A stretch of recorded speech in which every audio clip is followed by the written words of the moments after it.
how to record Imo calls on Android. This tutorial shows you how to capture your Imo calls directly on your device. First, open the Imo app on your Android device.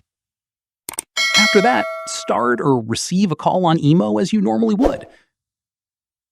From there, once the call is connected, swipe down from the top of your screen to open the Quick Settings panel. At this point, look for the Screen Recorder option and tap on it to start recording. Let me show you. This will capture everything on your screen, including the Imo call audio.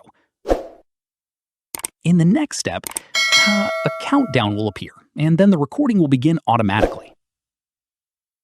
Following this, go back to the Imo call and continue your conversation as normal. The screen recorder will capture everything in the background. Once done, when you're ready to stop recording, swipe down from the top of your screen again and tap on the stop button in the screen recorder notification. From there, the recording will be saved automatically to your gallery app. Open your gallery and look for the screen recordings folder to find it.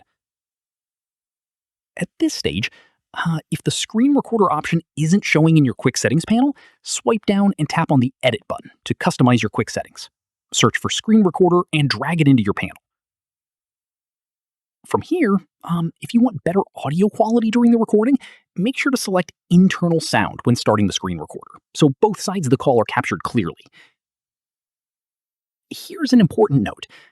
Recording calls without the other person's knowledge or consent may be illegal in some regions. Make sure you're aware of the call recording laws in your area before proceeding.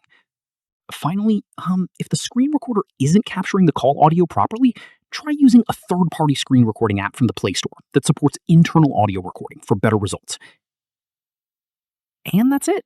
If this guide helps you record Imo calls, give it a like, subscribe for more Android tutorials, and tap the bell icon for updates. See you in the next one.